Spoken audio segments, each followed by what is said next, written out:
The laugh landed before the punch. Sharp, public, meant to wound. "Hey, Cuckold," he said, close enough that I could smell his cologne. "Your four are mine." The room tilted. Noise thinned into a high, distant hum. Faces froze in mid-expression. My wife?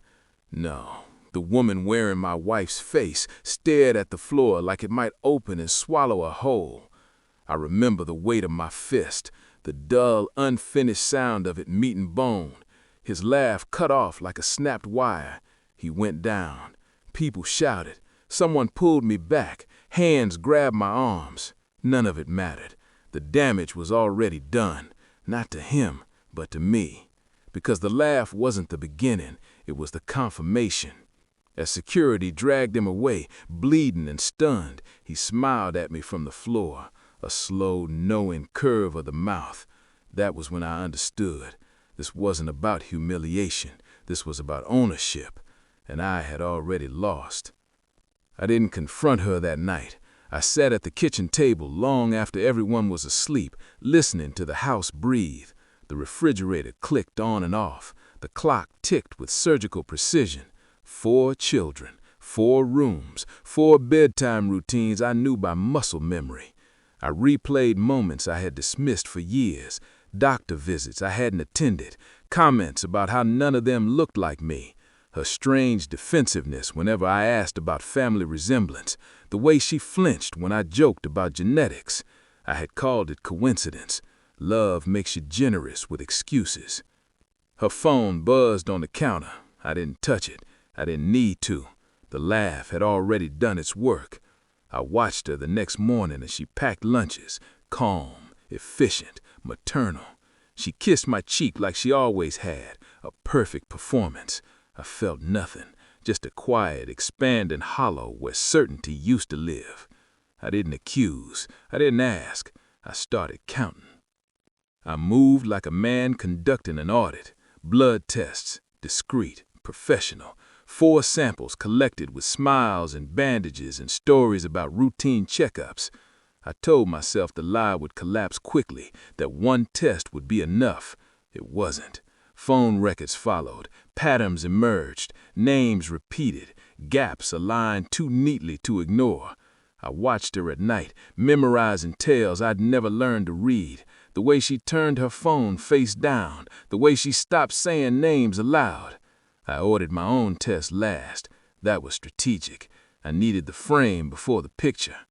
When the envelope arrived, I didn't open it right away. I lined it up with the others on my desk. 4 white rectangles, identical, accusatory. I opened them one by one. Not the father, not the father, not the father, not the father.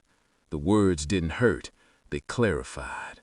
Then I opened mine. Sterile, congenital, irreversible. The kind of condition doctors describe as rare and unfortunate, as if vocabulary can soften reality. I sat there for a long time. 4 children, none of them his, none of them mine. Each report listed a different genetic profile, different markers, different men. The room felt surgically clean, empty, ready. I asked her to sit. I placed the reports on the table between us, neat, aligned, no drama.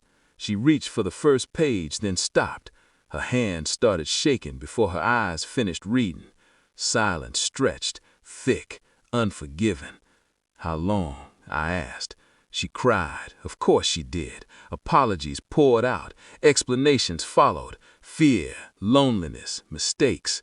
Years of carefully rehearsed justifications collapsing under their own weight. I listened. Then I slid my report forward. Her face broke differently this time. I didn't raise my voice. I didn't move. "You didn't deceive one man," I said quietly. "You built a system." She tried to touch me. I stood up. I didn't take the children. I took the truth. I sent copies of the reports, anonymously, meticulously, to every man whose name appeared in the records, to her parents, to the one who laughed. I didn't threaten. I disclosed. The fallout was surgical. Custody hearings, lawsuits, public unraveling. Her carefully maintained image collapsed under the weight of facts she could no longer spin. The man who laughed tried to contact me. I didn't answer. I let him learn what it feels like to be proud of something that was never yours. That was enough. I live alone now. The house is quieter, cleaner, honest. I don't hate her. Hatred requires attachment. I don't feel anger. Anger wants resolution. What I have is clarity. I was never a father. I was never a husband. I was a role she needed filled until it wasn't. And now, for the first time, I belong only to myself. The lie ended. I didn't win. I woke up.